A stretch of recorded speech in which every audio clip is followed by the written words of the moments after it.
February 17th, 1944, 06:45 hours. Truk Lagoon, Caroline Islands.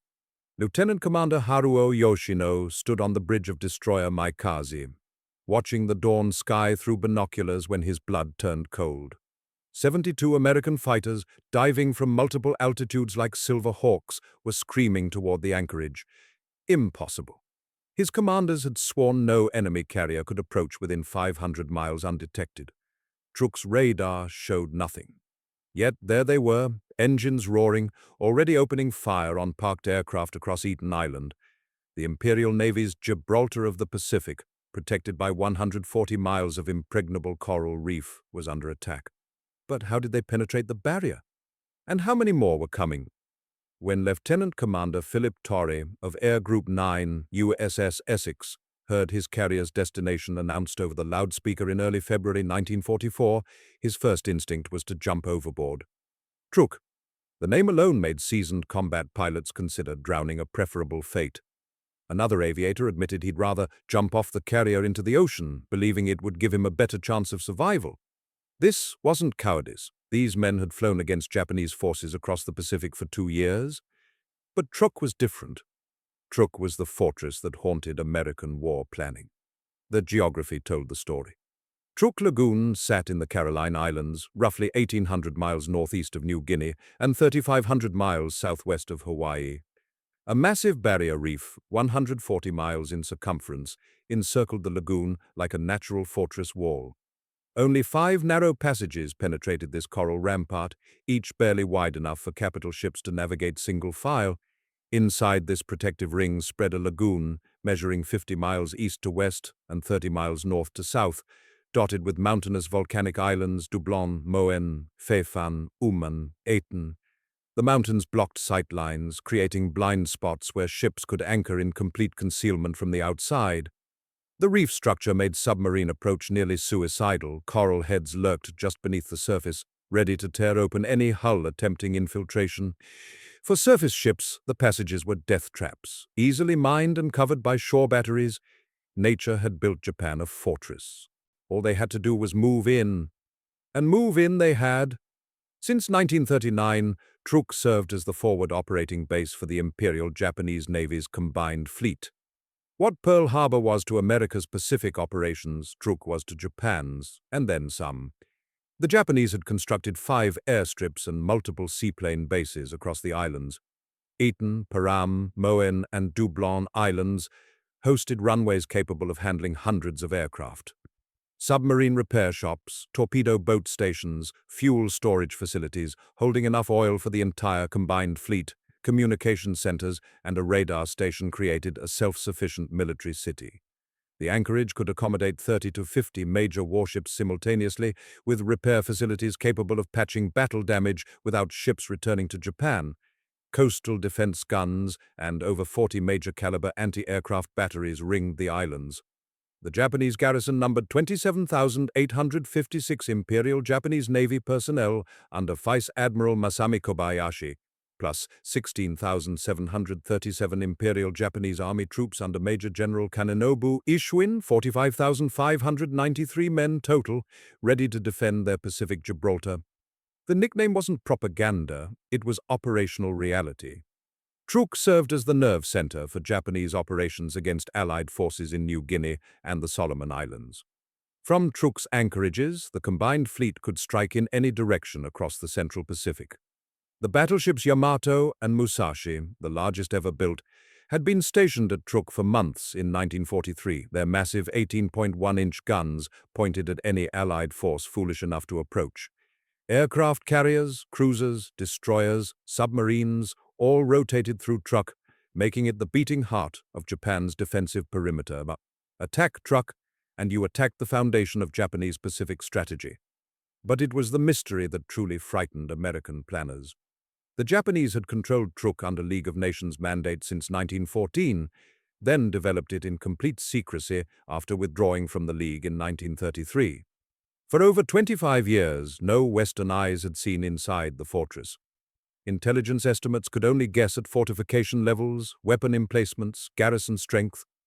American war planners assumed the worst. The Truk was as heavily fortified as its reputation suggested, a Pacific Maginot Line with interlocking fields of fire, underground facilities, massive gun emplacements.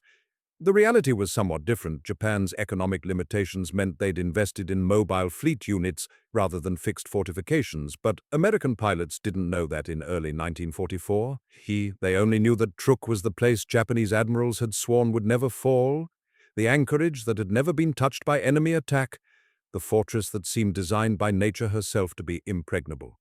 Admiral Raymond Spruance, commanding the U.S. Fifth Fleet, faced a strategic imperative. The upcoming invasion of Eniwetok Atoll, scheduled for February 18, 1944, could not proceed while Truk's airfields and fleet units threatened the invasion force. Aircraft stationed at Truk could reach Eniwetok easily. It was the only major Japanese airfield within flying range of the Marshall Islands. Truk also served as a ferry point for resupplying aircraft to Rabaul, extending Japan's reach across the South Pacific. As long as Truk remained operational, American forces advancing westward toward the Philippines and Japan itself would have a dagger pointed at their flank. Truk had to be neutralized, but how do you attack a fortress that made your veteran pilots prefer drowning? The answer would require more than courage.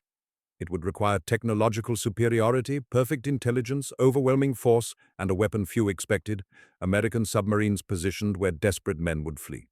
But first, Spruance needed to assemble the largest carrier strike force in history. Admiral Raymond Spruance had the answer to attacking the impregnable, overwhelming force. Not just superior force, mathematically crushing, historically unprecedented force. In early February 1944, he assembled what would become the most powerful carrier strike force ever committed to a single operation. Task Force 58, under the tactical command of Vice Admiral Mark Mitcher, gathered northeast of Truk like a steel typhoon. The numbers told the story. 9 aircraft carriers formed the core, 5 fleet carriers and 4 light carriers organized into 3 task groups. Task Group 58.1 centered on USS Enterprise, CV-6, the Big E that had survived every major Pacific battle since Pearl Harbor, and USS Yorktown, CV-10, along with light carrier USS Belleau Wood, CVL-24. Task Group 58.2 deployed fleet carriers USS Essex, CV-9, USS Intrepid, CV-11, and USS Bunker Hill, CV-17. Time 0.5s, Task Group 58.3 brought USS Cabot, CVL-25, USS Monterey, CVL-26, and USS Cowpens, CVL-25. 7 fast battleships screened the carriers, including the newest and most powerful USS Iowa, BB-61, and USS New Jersey, BB-62, capable of 33 knots and mounting 9 16-inch guns each. Cruisers and destroyers surrounded this armada in protective rings. The total air wing exceeded 500 operational aircraft, Grumman F-6F Hellcat fighters, Douglas SBD Dauntless dive bombers, Curtiss SB-2C Helldiver dive bombers, and Grumman TBF Avenger torpedo bombers. This wasn't a raid. This was industrial warfare arriving by sea. The mission parameters were clear: neutralize Truk Lagoon to eliminate any threat to Operation Catchpole, the invasion of Eniwetok Atoll, scheduled for February 18, 1944. Truk's airfields posed the only serious air threat within striking distance of the Marshall Islands. As long as Japanese aircraft could stage through Truk, American amphibious forces remained vulnerable. Beyond the immediate tactical objective, Operation Hailstone, as the assault was codenamed, would test American doctrine. Could massed carrier forces penetrate heavily defended targets? Could naval aviation achieve what previously required months-long island invasions? Could carriers operate in coordinated task groups, launching synchronized strikes across hundreds of miles? The answers would determine whether the Pacific War could be won through carrier-based air power, or would require grinding island-by-island campaigns all the way to Tokyo. But Mitcher added a weapon few expected. Days before the carrier strike, American submarines quietly took position around Truk Lagoon's 5 exit passages. USS Skate, SS-305, USS Tang, SS-306, USS Sunfish, SS-281, USS Aspro, SS-309, and others formed a cordon, a net beneath the waves. These were Belau-class fleet submarines, the newest American undersea weapons. Each displaced 1,526 tons surfaced, 2,424 tons submerged. Each could reach 20.25 knots on the surface and 8.75 knots submerged. Each carried 10 torpedo tubes, 6 forward, 4 aft, loaded with 24 Mark 14 torpedoes total. With an operational range of 11,000 nautical miles, they could patrol for months if necessary.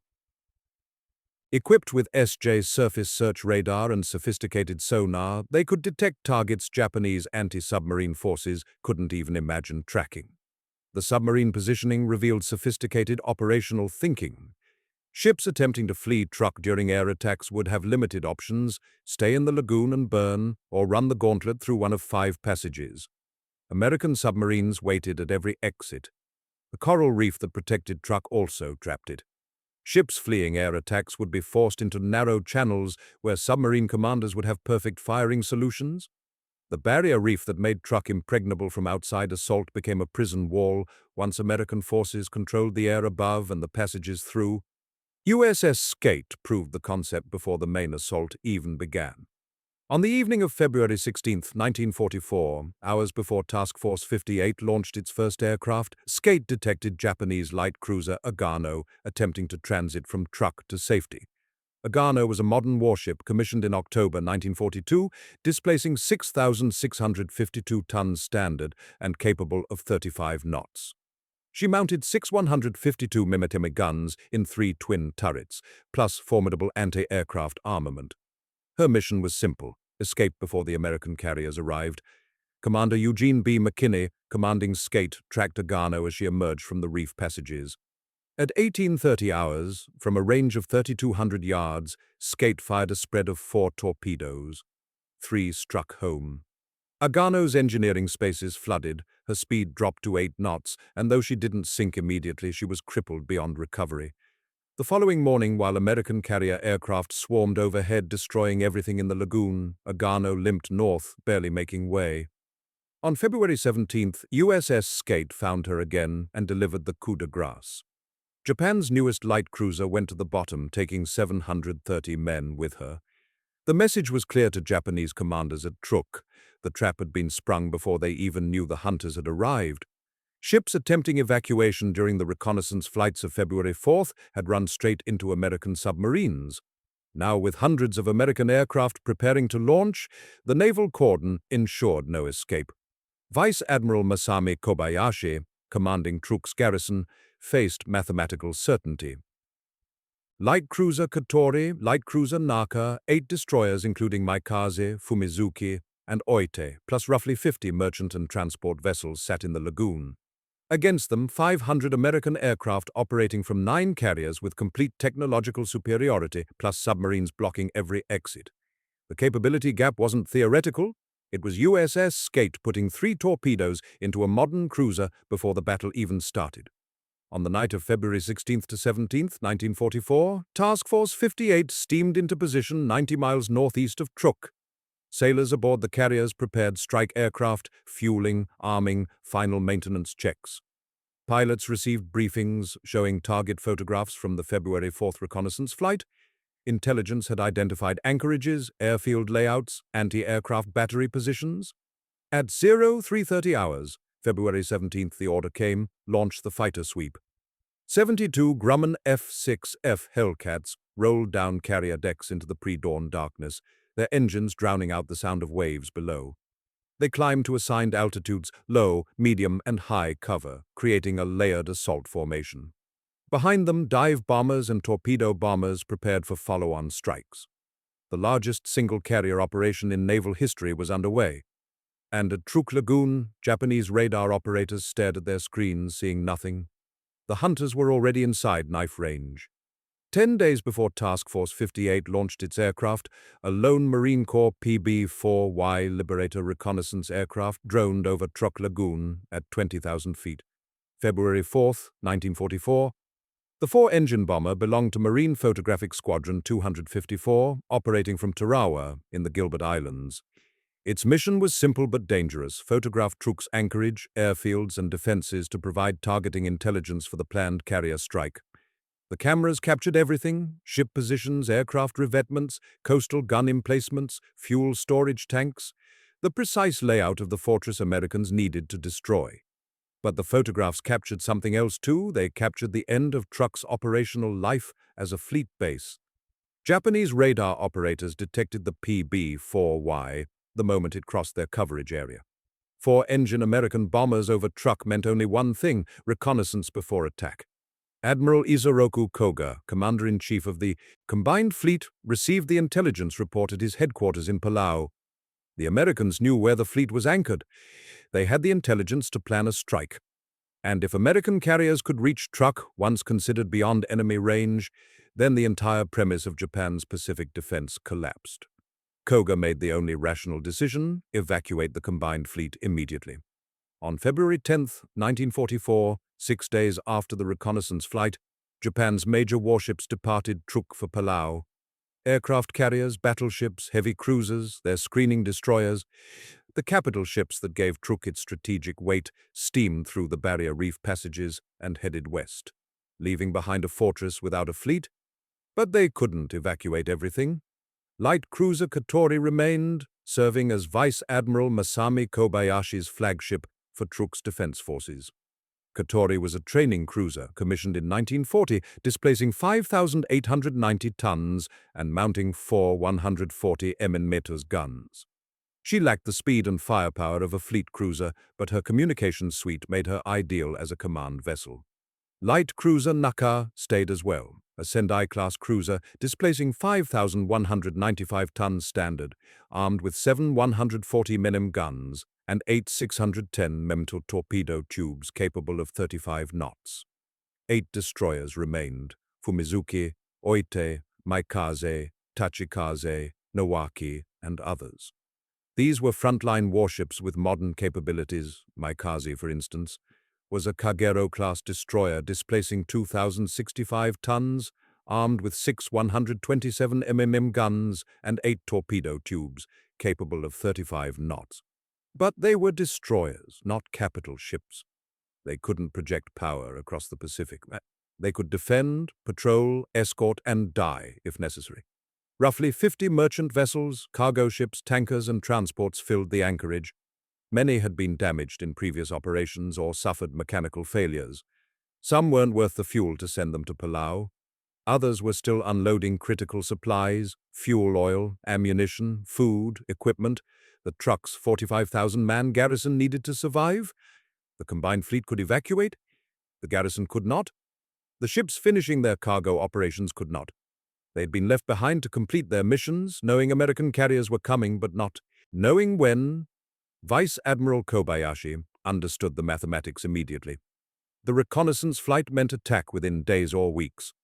The combined fleet's evacuation meant Truk had been written off as a forward operating base. The strategic heart had been ripped out, leaving only the defensive shell. The 27,856 Imperial Japanese Navy personnel under his command, the 16,737 Imperial Japanese Army troops, the 365 aircraft scattered across 5 airfields, the coastal batteries and anti-aircraft guns, all of it was now garrison duty, not offensive capability. They would defend Truk, not because it mattered strategically, but because orders required defense and honor demanded resistance. It was, in every practical sense, a calculated sacrifice. The valuable pieces had been saved. The rest would have to hold or die trying. The psychological impact on Japanese defenders cannot be overstated. Sailors aboard light cruiser Naka looked across the anchorage at empty moorings where battleship Musashi had sat just days earlier. Pilots in their barracks on Eten Island knew the combined fleet's carriers had departed, taking with them any hope of coordinated offensive operations. The message from headquarters was clear without being spoken: Truk's defenders were expendable. Their mission was to delay American forces, inflict casualties if possible, and buy time for defenses further west. Some officers accepted this with fatalistic resignation. They had known since Guadalcanal that Japan was losing the industrial war. Others felt betrayed, abandoned by superiors who preached fighting spirit while evacuating themselves to safety. Lieutenant Commander Haruo Yoshino, executive officer aboard destroyer Maikaze, wrote in his diary on February 12, 1944, "The big ships have gone to Palau. We remain. If the Americans come, we will fight with what we have. But everyone knows what we have is not enough. The trap was set, but not by Japanese design. American submarines ringing the lagoon exits ensured that ships attempting evacuation would be torpedoed. Light cruiser Agano learned this on February 16th, when USS Skate's torpedoes broke her back. The barrier reef that protected Truk from invasion now imprisoned its defenders. The narrow passages that made assault difficult made escape impossible once American forces controlled both the air above and the water below. Japanese commanders at Truk faced the same impossible calculus as defenders at Rabaul, Wake Island, and dozens of other bypassed garrisons: stay and face overwhelming force, or attempt evacuation and meet submarines in the passages. On the night of February 16th to 17th, as Task Force 58 steamed into launch position, Japanese radar operators at Truk maintained their vigil. The screens showed nothing unusual: normal atmospheric returns, distant weather patterns, the clutter of their own patrol aircraft. Japanese radar technology lagged American systems by 2 to 3 years. The Type 21 air search radar installed at Truk had a theoretical maximum range of 150 miles, but in practice rarely detected targets beyond 100 miles, and low-flying aircraft often escaped detection entirely. The radar operators had no way of knowing that 72 American Hellcat fighters were already airborne, climbing through the darkness toward attack positions at multiple altitudes. The trap wasn't just the submarine cordon or the geographic prison of the barrier reef. The trap was technological. Japanese electronic eyes were blind to the hunters already inside striking range.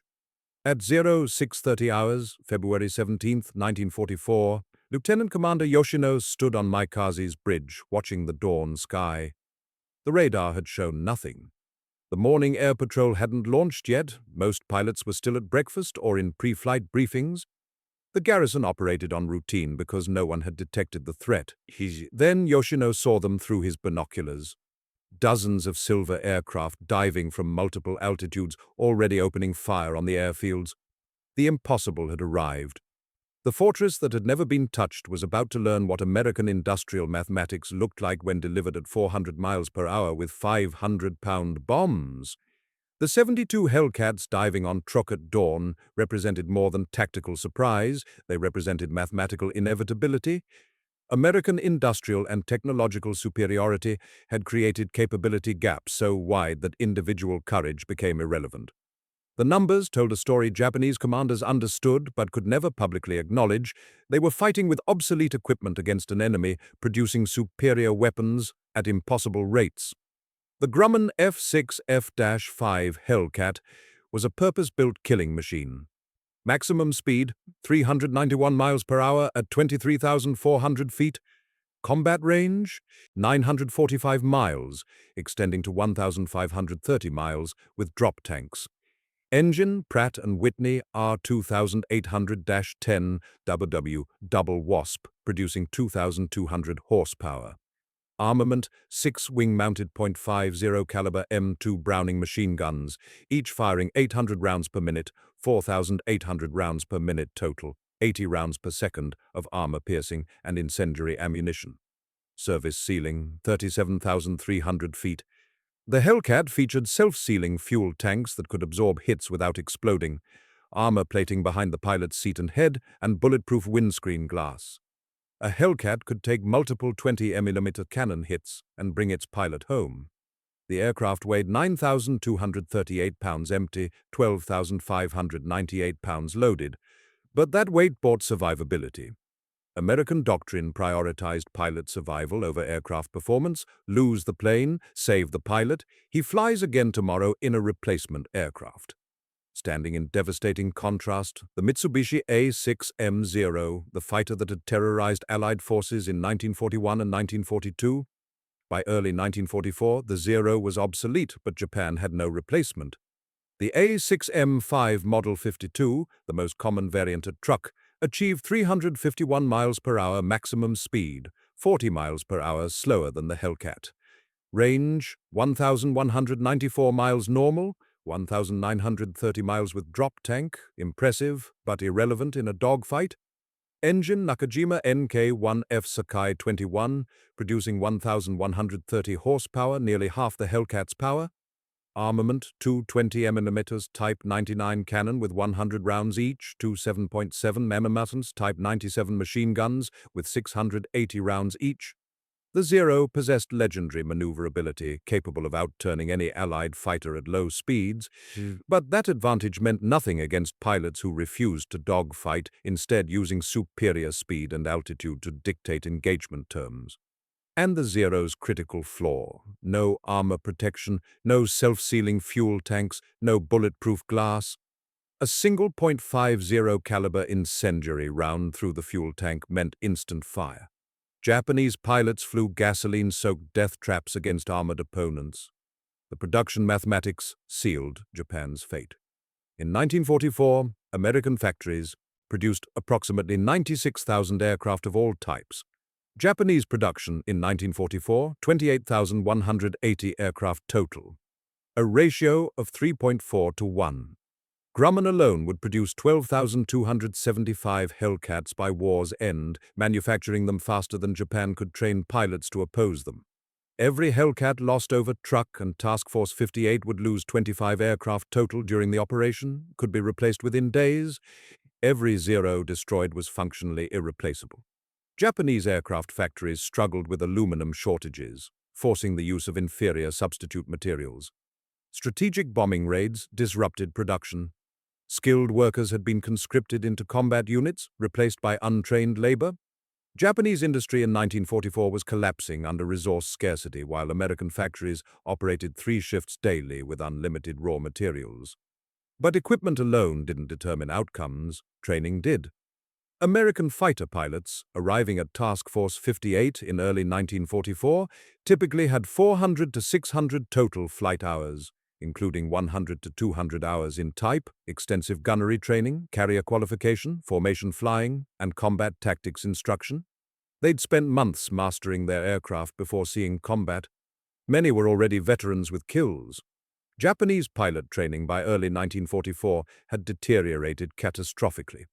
Pre-war training programs that produced 1941's elite aviators had been destroyed along with the pilots, killed at Midway, Guadalcanal, the Solomons.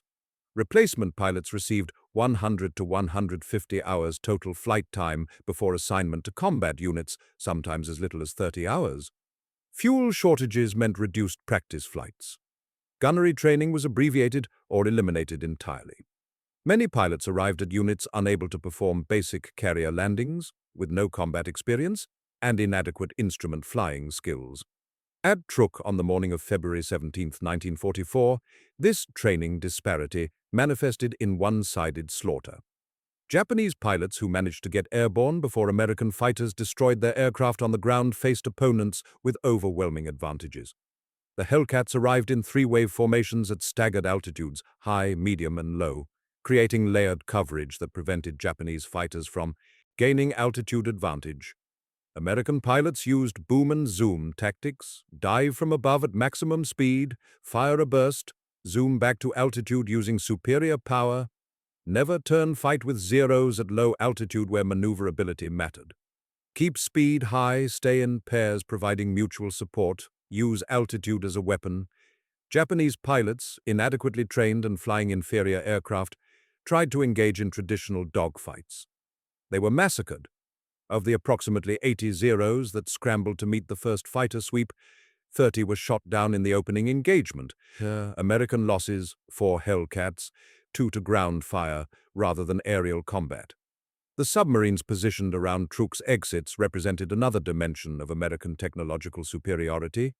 Barlow-class submarines combined range, speed, armament, and detection capabilities that Japanese anti-submarine forces couldn't match. The SJ surface search radar mounted on American submarines could detect surface ships at ranges exceeding 20,000 yards, over 11 miles, in good conditions. Japanese anti-submarine sonar was primitive by comparison, often unable to detect submerged submarines until they were within torpedo range. American submarines could fire full spreads of 6 torpedoes from their forward tubes, reload in minutes, and fire again. Japanese destroyers hunting submarines carried depth charges with preset detonation depths, usually effective only to 200 feet. American submarines regularly operated at 300 to 400 feet, below effective depth charge range. The capability gap extended beneath the waves as thoroughly as it dominated the air above. The industrial mathematics driving American superiority could be quantified in other categories. Since the Battle of Midway in June 1942, American shipyards had commissioned 17 new aircraft carriers, 10 Essex-class fleet carriers, and 7 Independence-class light carriers. Japanese shipyards in the same period, 6 carriers total, several converted from other hull types. American carriers displaced 27,000 to 36,000 tons and operated air wings of 70 to 100 aircraft. Japanese carriers were smaller, carried fewer aircraft, and lacked the damage control systems that allowed American carriers to survive catastrophic hits. At Truk, 9 American carriers operated with impunity because Japanese naval aviation had been destroyed in previous battles and couldn't be reconstituted fast enough to matter. What Lieutenant Commander Yoshino saw through his binoculars at dawn on February 17th wasn't just 72 American fighters, it was the physical manifestation of industrial mathematics. Every technical specification favored the Americans. Every production ratio proved Japanese inadequacy. Every training comparison revealed pilot quality gaps that couldn't be closed through bravery. The silver aircraft diving on Truk's airfields were flying proof that modern warfare rewarded industrial capacity and technological sophistication above courage, skill, or fighting spirit. The Japanese garrison at Truk could fight with everything they had. Mathematics guaranteed it wouldn't be enough. While American Hellcats tore through Japanese aircraft above Truk Lagoon, another dimension of the assault was unfolding beneath the waves. The submarines positioned around the 5 reef passages weren't passive observers. They were active hunters, transforming every exit into a killing zone. Ships attempting to flee the aerial bombardment discovered that escape meant sailing into torpedo spreads fired by submarines they couldn't detect until weapons were already in the water. The barrier reef that made Truk defensible also made it a prison. Each of the 5 navigable passages, North Pass, Northeast Pass, South Pass, Southeast Pass, and the Western passages funneled ships into predictable routes. Coral heads rising to within feet of the surface meant deep-draft vessels had no maneuvering room. A destroyer attempting to evade torpedoes couldn't make radical turns without risking hull damage on submerged coral. The passages were natural choke points, and American submarine commanders positioned themselves accordingly, waiting with the patience of ambush predators. USS Tang, under Commander Richard O'Kane, patrolled the northern approaches. Tang was a new submarine commissioned in October 1943, with her crew still learning the boat's capabilities. But O'Kane was already a veteran, having served as executive officer on USS Wahoo under the legendary Dudley "Mush" Morton. He understood submarine warfare's psychological dimension, the terror that came from knowing death could arrive invisibly from below. On the morning of February 17th, as American carrier aircraft began their assault, Tang surfaced to periscope depth and began scanning the horizon for targets attempting to flee north toward the Marianas or Japan. The Japanese destroyer escort attempting to escape through North Pass never saw Tang. The vessel, later identified as one of the auxiliaries supporting the warship evacuation, was making approximately 18 knots, zigzagging to complicate targeting solutions. But in the confined passage, zigzagging meant nothing. O'Kane tracked the target for 12 minutes, calculating speed, course, and range. At 0847 hours, from 2,800 yards, Tang fired 4 torpedoes in a spread pattern. 2 struck amidships, breaking the destroyer escort's keel. She settled bow first into the coral, her stern rising briefly before sliding beneath the surface. Tang dove to 300 feet and cleared the area, listening to depth charges detonate harmlessly above, Japanese anti-submarine forces dropping weapons blind, hoping to hit a submarine they couldn't locate. USS Sunfish, commanded by Lieutenant Commander E. Shelby, took position near the southern passages. Sunfish had been stalking merchant convoys since 1942, operating from Pearl Harbor and Midway. Her crew knew the mathematics of torpedo attacks, calculate target speed, estimate range, fire a spread to cover probable positions, dive and evade before escorts arrived. On February 17th, as smoke from burning ships in the lagoon created a visible pall across the horizon, Sunfish detected a group of 3 merchant vessels attempting to escape south toward New Guinea. These were cargo ships and tankers, unarmed except for light anti-aircraft guns, moving in a loose formation without destroyer escort. Shelby chose the largest target, a tanker estimated at 10,000 tons. At 10:35 hours, from 1,500 yards, Sunfish fired 6 torpedoes from her forward tubes. The first torpedo missed ahead. The second struck the tanker's bow, causing flooding but not fatal damage. The third and fourth hit, amidships, directly into the fuel storage tanks. The resulting explosion sent a fireball 300 feet into the air, visible from Truk Islands 20 miles away.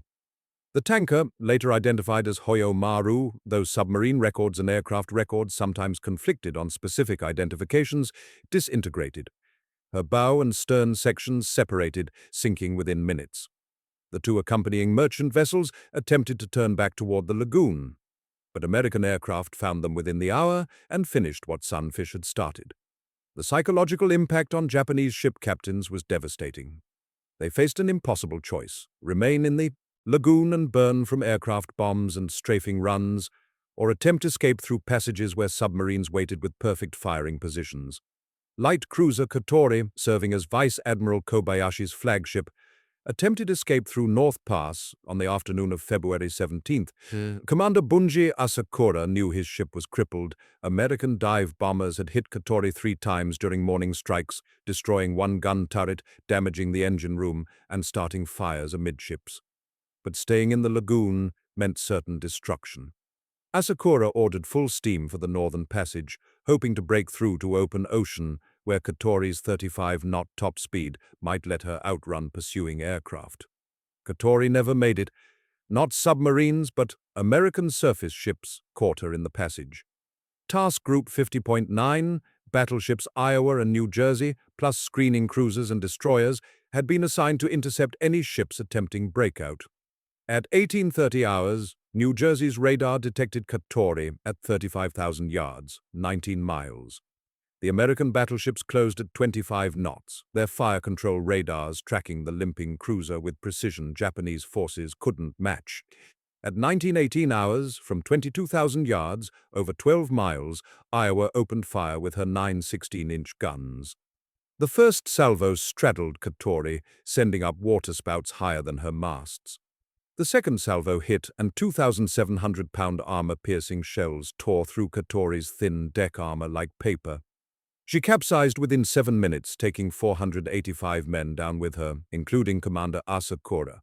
Vice Admiral Kobayashi, who had transferred his flag to shore earlier that day, survived to face Imperial Japanese Navy General Staff's wrath. He was relieved of command 2 days later and forced into retirement. Destroyer Maikaze, with Lieutenant Commander Yoshino still aboard, attempted escape that same evening. Yoshino had watched Katori's destruction from the lagoon and understood the mathematics. Stay and dive from aircraft. Flee and dive from submarines or surface ships. But orders required attempting breakout, so Maikaze made for Northeast Pass at maximum speed, using darkness as cover. At 21:47 hours, making 32 knots through the narrow passage, Maikaze's sonar operator detected submarine propeller sounds off the port beam. Before the destroyer could maneuver, 3 torpedo wakes became visible in the moonlight, white streaks of disturbed water racing toward Maikaze's hull. The destroyer's captain ordered hard starboard rudder, but in the confined passage there was no room to turn. 2 torpedoes struck Maikaze's port side, flooding the forward engineering spaces and breaking her keel. She settled rapidly, stern first, giving her crew just minutes to abandon ship. Yoshino survived, swimming through oil-covered water to a coral outcropping where he was rescued the following morning by Japanese patrol craft. Maikaze joined the growing underwater graveyard, another victim of the submarine cordon that made Truk's barrier reef a death trap. The submarines didn't sink as many ships as aircraft did. Aerial attacks accounted for the majority of the approximately 44 vessels destroyed during Operation Hailstone. But the submarine's psychological impact exceeded their tactical results. They transformed every escape attempt into calculated suicide. Japanese commanders at Truk couldn't coordinate evacuations because American submarines controlled the passages. Individual ship captains had to make impossible decisions, die quickly from bombs or slowly from torpedoes. The result was paralysis. Many ships that might have attempted escape instead stayed in the lagoon, anchored in what they hoped were concealed positions, waiting for the aerial assault to end. They burned where they sat, destroyed by repeated bombing runs over 2 days. On February 18th, as Operation Hailstone concluded, American submarines began withdrawing from their patrol stations. They had fired dozens of torpedoes, sunk or damaged multiple vessels, and achieved their primary mission: prevent any significant Japanese forces from escaping Truk's destruction. Combined with the carrier aircraft that sank ships inside the lagoon and the surface task groups that intercepted breakout attempts, the submarines completed a comprehensive blockade. The barrier reef that had protected Truk for 25 years became its tomb. Lieutenant Commander Yoshino pulled from the water near Northeast Pass, looked back at the lagoon, and saw smoke rising from dozens of burning wrecks. The submarines he never saw had killed his ship as surely as the aircraft he'd watched destroy his comrades. The impregnable fortress had become an inescapable trap. The first Hellcat opened fire at 0649 hours, February 17th, 1944. Lieutenant Commander Edward Butch O'Hare's wingman, approaching Eten Island airfield at 350 miles per hour in a shallow dive, lined up 3 Mitsubishi Zeros parked wing-to-wing on the tarmac and squeezed the trigger. 6.50 caliber machine guns erupted, firing 80 rounds per second. Tracer rounds, 1 in every 5, carved bright lines through the dawn air. The Zeros exploded sequentially, left to right, fuel tanks detonating from incendiary hits. Within 60 seconds, the airfield was chaos. Japanese pilots sprinted from barracks buildings toward their aircraft, but American fighters were already over the runway, systematically destroying parked planes before pilots could reach them. The fighter sweep executed according to doctrine. 72 Hellcats divided into 3 altitude groups: high cover at 15,000 feet, watching for Japanese fighters attempting to gain altitude advantage; medium cover at 8,000 feet, engaging any aircraft that got airborne; and low-level attackers at 500 to 2,000 feet, strafing parked aircraft and ground facilities. The Japanese scrambled approximately 80 Zeros from 5 airfields across Truk's islands. Most never left the ground. American fighters caught them taxiing, taking off, or parked in revetments. Within the first 30 minutes, over 60 Japanese aircraft were burning wreckage. The few Zeros that managed to get airborne faced overwhelming odds: experienced American pilots in superior aircraft operating in coordinated formations. The air combat that followed was one-sided slaughter. Japanese pilots, many with fewer than 150 total flight hours, attempted traditional dogfighting tactics against opponents who refused to engage on those terms. A Zero pilot would try to force a turning fight at low altitude where his aircraft's maneuverability gave advantage. The Hellcat pilot would refuse, maintaining speed and altitude, using his aircraft's superior power to climb away and set up another diving attack.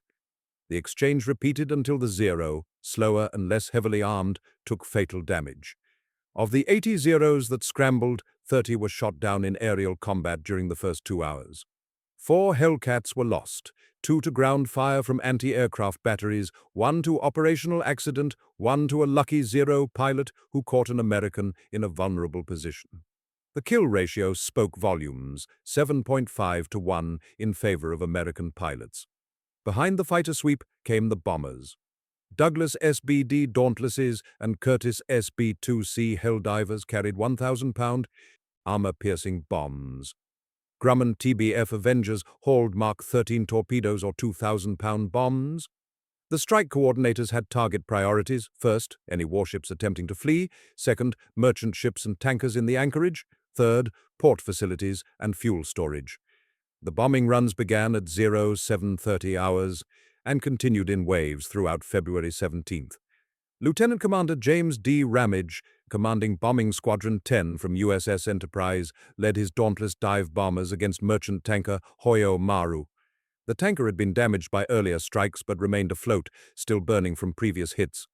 Ramage rolled his SBD into a 70-degree dive from 12,000 feet, accelerating through 250 knots, watching the tanker expand in his bomb sight. At 2,500 feet, he released his 1,000-pound bomb and pulled out hard, experiencing 6 Gs as the aircraft climbed away. The bomb struck Hoyo Maru directly amidships, penetrating the deck and detonating in the fuel storage compartments. The resulting secondary explosion, fuel oil igniting in a massive fireball, consumed the entire vessel. She broke in half and sank within 3 minutes, leaving burning oil slicks across the anchorage. Lieutenant James E. Bridges from USS Intrepid's Torpedo Squadron 6 targeted ammunition ship Ikoku Maru with his TBF Avenger. Ikoku Maru carried munitions, torpedoes, depth charges, and aviation fuel, a floating bomb waiting for ignition. Bridges made his approach at low altitude, skimming across the water at 250 feet to avoid anti-aircraft fire. At 1,200 yards, he released his torpedo and banked hard right, climbing away.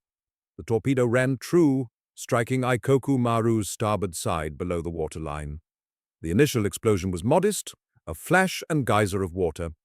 Then the cargo detonated. The blast was so powerful it registered on seismographs in Australia, over 2,000 miles away.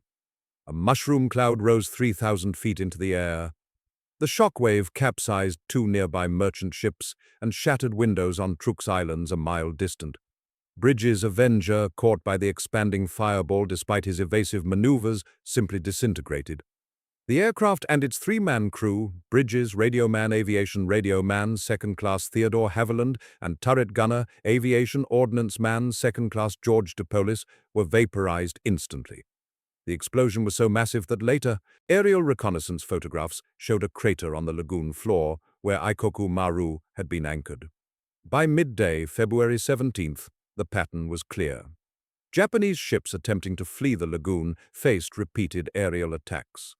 Light cruiser Katori, destroyers Maikaze and Nowaki, auxiliary cruiser Akagi Maru, and minesweeper Shonan Maru made a run for North Pass, hoping to reach open ocean. American bombers fell on them like hawks. USS Yorktown's dive and torpedo bombers claimed 2 direct hits on Katori, stopping her dead in the water. USS Essex bombers hit her again, setting fires from bow to stern. Akagi Maru sank from multiple bomb hits. The destroyers scattered, attempting individual escape runs, but faced coordinated strikes from multiple carrier air groups. The attacks continued throughout the afternoon, pursuing Japanese ships as they attempted to navigate the reef passages. As twilight approached, Admiral Mark Mitcher faced a decision that would demonstrate American operational confidence beyond anything Japanese forces could match. Conventional doctrine prohibited night carrier operations, the risk of aircraft missing the carriers on return, pilots attempting to land on darkened decks, operational accidents, all made night strikes extraordinarily dangerous even in peacetime. But Truk's destruction was incomplete. Intelligence indicated ships were attempting to escape under cover of darkness. Mitcher authorized night strikes. After midnight on February 18th, 12 specially trained Avengers launched from Enterprise and Intrepid, carrying flares and bombs. The mission was simple but unprecedented: illuminate the lagoon with flares, bomb any ships attempting to move, and return to carriers in total darkness. The Avengers approached Truk at 0130 hours, dropped their flares, and the lagoon lit up like daylight. Several merchant ships attempting to navigate toward the southern passages were caught perfectly illuminated. The Avengers bombed from 5,000 feet, hitting 2 freighters and a tanker. Then came the difficult part: finding the carriers 90 miles away in complete darkness and landing on pitching decks with minimal lighting. All 12 aircraft returned safely. Japanese forces at Truk understood the message: Americans could strike whenever they chose, day or night, with technological capabilities Japan couldn't match. February 18th brought continued devastation. Light cruiser Naka attempted escape through South Pass and was caught by dive bombers from USS Bunker Hill. Multiple 1,000-pound bombs struck her engine room, breaking her keel. She capsized and sank, taking 298 men with her. Destroyer Oit suffered the same fate, bombed repeatedly while attempting to flee. She settled stern first into shallow water, her bow remaining above the surface as a grave marker. Fumizuki, the destroyer that had survived so many battles, finally met her end from torpedo bombers. 2 Mark 13 torpedoes struck her amidships, breaking her in half. She lies today in 120 feet of water, one of Truk Lagoon's most visited dive sites. By the evening of February 18th, Task Force 58 had achieved its objectives. Admiral Spruance ordered withdrawal. The carriers had been operating in close proximity to enemy bases for over 48 hours, and Japanese land-based bombers from Rabaul might eventually mount a counterattack. The final tally spoke for itself: approximately 270 Japanese aircraft destroyed, mostly on the ground, 12 warships sunk, including 3 light cruisers and 8 destroyers, 32 merchant ships, tankers, and auxiliaries destroyed, total tonnage approximately 200,000 tons. American losses: 25 aircraft, 35 personnel killed in action. The fortress that had terrified American planners, the lagoon that Japan had sworn was impregnable, lay in ruins after 48 hours of continuous assault. The mathematical superiority that Chapter 4 had predicted, 3.4 to 1 production ratio, 391 MP versus 316 MP, 600 training hours versus 150, had manifested as burning wrecks and oil-covered water. Mathematics had become reality, and reality was devastation. When Task Force 58 withdrew on the afternoon of February 18, 1944, it left behind a lagoon transformed into a graveyard. Over 2 days of continuous assault, American carrier aircraft had achieved what 6 months of conventional operations might have required. The final accounting told a story of industrial warfare's brutal efficiency: 12 Japanese warships destroyed, light cruisers Agano, Katori, and Naka, plus destroyers Fumizuki, Oite, Maikaze, Tachikaze, and 5 others. 32 merchant vessels, tankers, and auxiliaries sunk, representing nearly 200,000 tons of shipping, almost 1/10 of total Japanese maritime losses between November 1943 and June 1944, approximately 270 aircraft destroyed, mostly on the ground before pilots could reach them. Fuel storage facilities, holding 17,000 tons of aviation gasoline and bunker oil, burned for days, sending black smoke columns visible from 100 miles away. American losses stood in stark contrast. 25 aircraft were lost to all causes: anti-aircraft fire, operational accidents, the catastrophic Ikoku Maru explosion that vaporized Lieutenant Bridges' Avenger. 35 American personnel killed in action. 1 carrier, USS Intrepid, was damaged by a Japanese torpedo bomber during a nighttime retaliatory strike and forced to retire for repairs, returning to combat 6 months later. The kill ratio, 270 to 25 aircraft, 200,000 tons to 1 damaged carrier, proved what the mathematical analysis had predicted. Industrial capacity and technological superiority determined outcomes before courage and skill entered the equation. The human cost at Truk defied precise calculation. Japanese records, fragmented and destroyed in subsequent operations, suggested between 4,500 and 5,000 personnel killed over the 2-day assault. But the true number remained unknowable: sailors trapped in capsized ships, soldiers caught in ammunition explosions, merchant marine crews incinerated when tankers exploded, pilots shot down over open water. Lieutenant Commander Haruo Yoshino, pulled from the coral outcropping near Northeast Pass after Maikaze sank beneath him, was among the fortunate survivors. He returned to Japan in April 1944 aboard a relief submarine that successfully ran the American blockade. His diary, recovered decades later, recorded the psychological devastation. "We were told Truk was impregnable. We believed the Americans could never reach us. Then they appeared from nowhere, struck with overwhelming force, and vanished. We could not pursue. We could not retaliate. We could only endure and repair damage, knowing they will return when they choose. This is not warfare. It is torment." Vice Admiral Masami Kobayashi survived the assault, but not the Imperial Japanese Navy's bureaucratic wrath.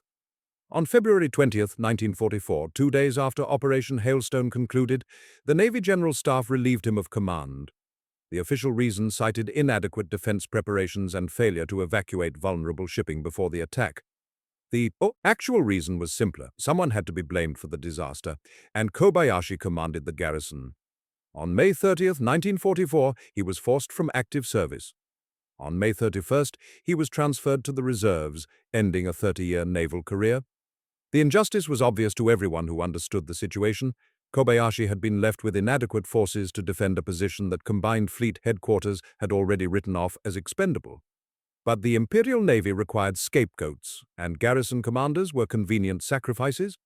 The strategic transformation exceeded even American planners' optimistic predictions. Operation Catchpole, the invasion of Enewetok Atoll, proceeded on February 18 as scheduled, without Japanese air or naval interference. Task Group 58.4, which had softened Eniwetok's defenses while the rest of Task Force 58 attacked Truk, encountered minimal opposition. Eniwetok fell in 3 days. With Truk neutralized and Eniwetok secured, the Marshall Islands campaign concluded ahead of schedule. Admiral Chester Nimitz, Commander-in-Chief Pacific Fleet, immediately accelerated planning for the Marianas Campaign, Saipan, Guam, Tinian, which would bring American B-29 superfortresses within striking distance of Tokyo.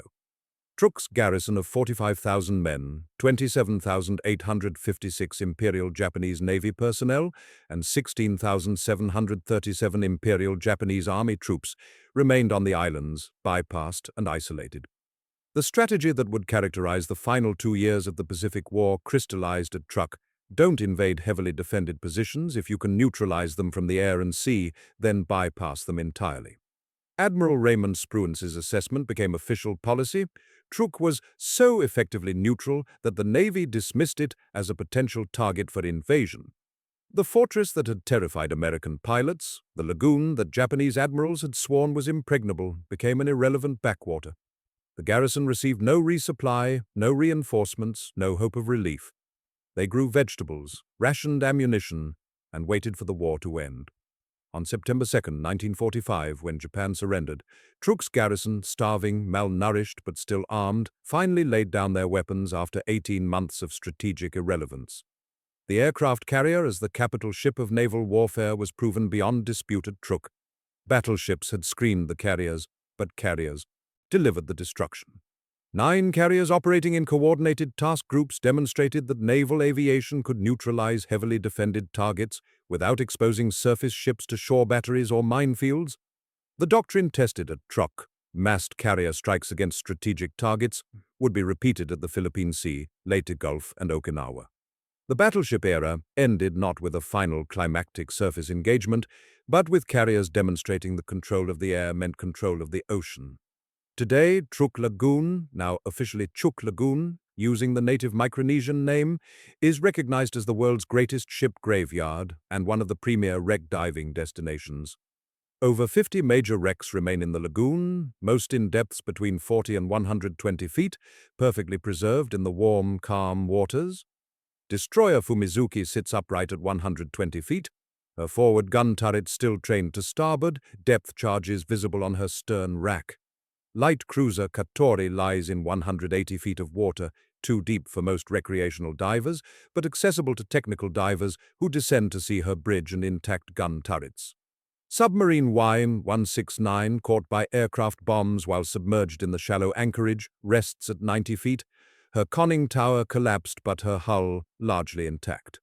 Merchant ships like Fujikawa Maru contain intact cargo, holds full of aircraft parts, torpedoes, and military supplies, exactly as they were loaded in 1944.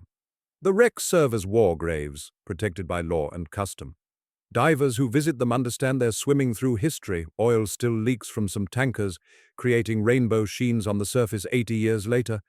Personal effects remain visible in crew quarters, sack bottles, uniforms, boots, mess kits. The Japanese government officially designated the wrecks as underwater memorials in 1972, asking that they be treated with respect. Diving tourism began in 1969 when Jacques Cousteau visited and filmed the wrecks, bringing international attention to Truk's submerged fleet. Lieutenant Commander Haruo Yoshino returned to Truk Lagoon in August 1972 as a civilian diver aboard one of the first commercial live-aboard diving vessels. He was 71 years old, retired from a post-war career in commercial shipping, seeking closure for the trauma he'd carried for 28 years. A dive guide led him to destroyer Maikaze, lying in 110 feet of water, her hull encrusted with coral but still recognizable. Yoshino descended to the bridge where he'd stood on the morning of February 17th, watching American fighters appear from the dawn sky. The binoculars he'd used to spot them still hung from their mounting bracket, frozen in position. He touched the bridge railing, corroded but solid, and, according to the dive guide who accompanied him, wept into his diving mask. When Yoshino surfaced and returned to the dive boat, he told the story of that impossible morning to the other divers. He explained that Japanese commanders had promised Truk was impregnable, protected by geography and defended by forces sufficient to repel any assault. They'd been wrong. American carriers had approached undetected. American radar and technology had achieved surprise. American aircraft, faster, more powerful, better armed, had dominated Japanese defenders equipped with obsolete fighters and inadequate training. American submarines had sealed the exits, transforming the protective barrier reef into a prison. And the industrial mathematics that produced 3.4 times more aircraft, 17 carriers versus 6 400 horsepower advantage per engine, meant that individual courage became irrelevant. The garrison had fought as bravely as any soldiers could fight. Mathematics had killed them anyway. Yoshino's final observation, recorded by a journalist aboard the dive vessel, summarized Operation Hailstone's meaning. We believed our fortress was impregnable because nature had built the reef and our commanders promised defense. But Americans didn't try to penetrate the reef as infantry. They flew over it with superior aircraft, sailed under it with superior submarines, and destroyed everything inside through superior technology and unlimited production. The impregnable fortress proved myth when confronted by industrial mathematics. That morning I watched their fighters appear from nowhere. I knew we were dead men. The only question was how long dying would take. The wrecks remain a Truk, silent witnesses to the day submarines penetrated the lagoon, aircraft breached the fortress, and industrial warfare transformed the impossible into routine. The barrier reef still encircles the lagoon, unchanged by 80 years, but the ships that sought its protection lie broken on the bottom, serving now as monuments to the mathematical certainty that technological and industrial superiority determine modern warfare's outcomes, regardless of geography, fortification, or fighting spirit. Japan's Gibraltar of the Pacific became a graveyard in 48 hours. The Americans who accomplished it lost 25 aircraft. The mathematics told the story before the first bomb fell.